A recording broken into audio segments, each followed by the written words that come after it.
Nunca pensé que mi mundo se desmoronaría al permitir que alguien cercano entrara en mi vida nuevamente. Todo comenzó el día en que Marta, mi amiga de la infancia, reapareció después de años. Había sido como una hermana para mí cuando éramos niñas, pero las circunstancias de la vida nos separaron cuando su familia se mudó al extranjero.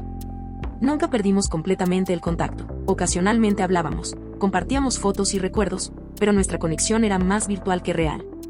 Hace 6 meses, Marta volvió a la ciudad, diciendo que necesitaba un nuevo comienzo después de un divorcio complicado. Llegó con una maleta, una sonrisa cansada y una historia llena de lágrimas. No tengo a nadie más aquí, Clara, me dijo. No dudé en abrirle las puertas de mi casa. Mi esposo, Alejandro, también la recibió con amabilidad. Él sabía cuánto significaba Marta para mí, así que no tuvo problema en ofrecerle un lugar mientras se recuperaba. Los primeros días fueron tranquilos.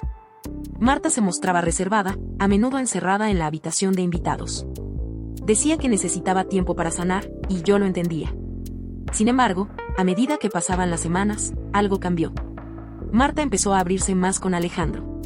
Sus conversaciones pasaron de saludos educados a charlas largas y animadas. Me decía a mí misma que era algo bueno, que Alejandro solo estaba siendo amable. Pero había algo en sus miradas, en las risas compartidas, que empezó a inquietarme. Un día, Marta llegó a casa con los ojos rojos de llorar. Clara, necesito tu ayuda, dijo con voz temblorosa. Según ella, su exmarido, Andrés, la había estado acosando desde que llegó a la ciudad. Mensajes intimidantes, llamadas a altas horas de la noche, incluso un par de visitas inesperadas a su lugar de trabajo. No sé qué hacer. Estoy aterrada, confesó. Alejandro, al escuchar esto, sugirió que lo denunciara, pero Marta negó con la cabeza. Es muy listo. Siempre encuentra la manera de salirse con la suya. Lo que Marta propuso después me dejó sin palabras. ¿Y si Alejandro se hace pasar por mi pareja? Solo por un tiempo, hasta que Andrés me deje en paz. La idea me pareció absurda al principio, pero Marta suplicaba con tanta desesperación que terminé aceptando. Alejandro también accedió, aunque con cierta incomodidad. Es por su seguridad, me dijo. No te preocupes. Las primeras noches que Alejandro pasó en el apartamento de Marta fueron difíciles para mí. La cama se sentía fría y vacía sin él. Intentaba convencerme de que era una situación temporal, pero la ansiedad crecía con cada mensaje de Marta diciendo, Alejandro está siendo un ángel. No sé qué haría sin ustedes. Una madrugada me desperté con una sensación extraña. Revisé mi teléfono y vi que Alejandro no había respondido a mis últimos mensajes. ¿Todo bien?, le escribí. Su respuesta llegó después de 20 minutos. Sí, estoy cansado. Mañana hablamos. Su frialdad era inusual, pero decidí no darle demasiada importancia. Sin embargo, las semanas se convirtieron en un mes, y la distancia emocional entre Alejandro y yo empezó a hacerse palpable. Apenas hablábamos, y cuando lo hacíamos, sus respuestas eran evasivas. Una tarde, decidí ir al apartamento de Marta sin avisar. Toqué el timbre y, después de un largo silencio, ella abrió la puerta. Su expresión pasó de sorpresa a incomodidad en un segundo. Clara. No esperaba verte, dijo con una sonrisa nerviosa. Llevaba puesta una bata que claramente no era suya.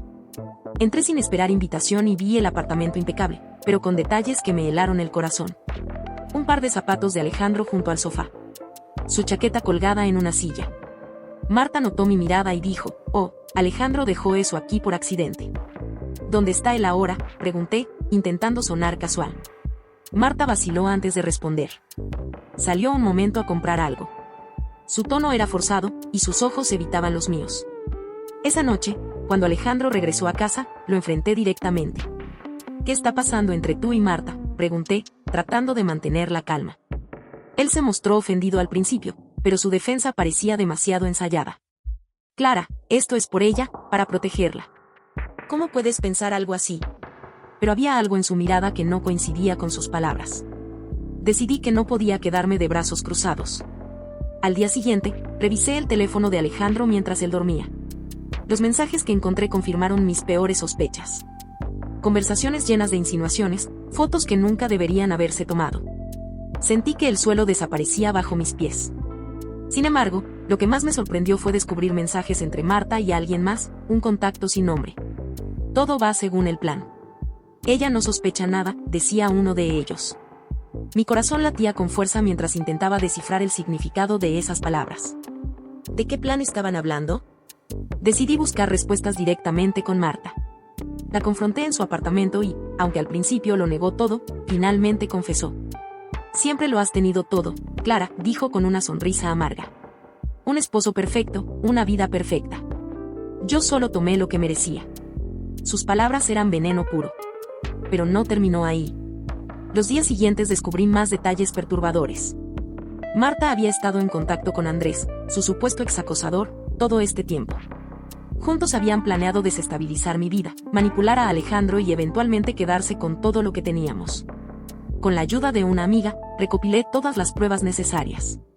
Conversaciones, fotos, incluso testimonios de personas que habían sido engañadas por Marta en el pasado. Presenté todo a las autoridades y, finalmente, Marta y Andrés fueron arrestados por fraude y acoso. Un giro inesperado.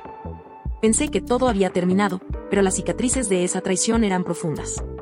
Aunque Marta y Andrés estaban fuera de escena, Alejandro seguía intentando reparar el daño. Clara, lo siento. Fui un tonto por dejar que esto pasara. Quiero arreglar las cosas contigo, repetía constantemente. Pero sus palabras ya no tenían el mismo peso. Algo se había roto entre nosotros, algo que no podía ser reparado con disculpas. Decidí empezar de nuevo. Con el tiempo, encontré un pequeño apartamento en el centro de la ciudad, lejos de los recuerdos de mi antigua vida. Mientras empaquetaba mis cosas, encontré una vieja foto de Marta y yo de adolescentes. Éramos tan felices entonces, tan ingenuas. La dejé a un lado y continué. Durante los meses siguientes, intenté reconstruir mi vida. Me concentré en mi trabajo y en nuevas amistades. Ana, mi mejor amiga desde la universidad, se convirtió en mi mayor apoyo.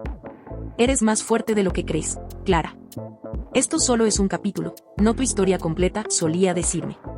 Sus palabras me ayudaron a seguir adelante. Sin embargo, un día, recibí una carta anónima en mi buzón. Al abrirla, mi corazón se detuvo. Era una foto de Marta en prisión, con un mensaje escrito a mano: esto no ha terminado. Aunque estaba aterrada, decidí no dejarme intimidar. Informé a la policía, pero también tomé medidas para protegerme. Instalé cámaras de seguridad en mi nuevo hogar y cambié mis rutinas diarias. Lo que no esperaba era recibir una llamada de un número desconocido unas semanas después. Al contestar, una voz familiar habló: Clara, soy Andrés. Necesitamos hablar. Mi primer instinto fue colgar, pero algo en su tono me hizo dudar. Por favor, escucha. Marta no está actuando sola. Hay alguien más detrás de todo esto. Mi mente se llenó de preguntas. ¿Quién podía estar detrás de Marta? ¿Qué más había estado ocultando? Andrés sugirió encontrarnos en un lugar público para hablar. Aunque sabía que podía ser arriesgado, mi curiosidad y la necesidad de respuestas fueron más fuertes. La revelación. El día del encuentro, llegué a la cafetería nerviosa pero decidida. Andrés estaba sentado en una esquina, luciendo desaliñado y agotado. Gracias por venir, dijo mientras me sentaba frente a él. Sé que no tienes motivos para confiar en mí, pero tienes que saber la verdad. Según Andrés, Marta había sido manipulada por un hombre llamado Víctor, un antiguo socio suyo. Víctor era conocido por su habilidad para manipular a las personas y aprovecharse de sus vulnerabilidades. Había utilizado a Marta para acercarse a mí y a Alejandro, con el objetivo de acceder a nuestras finanzas. Ella era solo una pieza en su juego, explicó Andrés. Pero cuando las cosas salieron mal, él la abandonó. La historia era difícil de procesar, pero todo comenzaba a tener sentido. Decidí investigar más sobre Víctor y descubrí que tenía antecedentes por estafa y extorsión. Con la ayuda de Ana y Andrés, recopilamos más información y la llevamos a las autoridades. Finalmente, Víctor fue arrestado, y aunque el proceso fue largo y agotador, sentí que un peso se levantaba de mis hombros. Había enfrentado la tormenta y salido más fuerte. Ahora, miro hacia el futuro con esperanza, sabiendo que, aunque mi confianza fue traicionada, nunca perdí mi fortaleza ni mi capacidad de seguir adelante. Una nueva perspectiva. Hoy, miro hacia atrás y veo cuánto he crecido. Las heridas están ahí, pero también lo está la resiliencia. Aprendí a confiar en mi intuición y a valorar las relaciones auténticas. Esta experiencia no me define, pero sí me transformó. Ahora sé que soy capaz de enfrentar cualquier desafío que la vida me presente.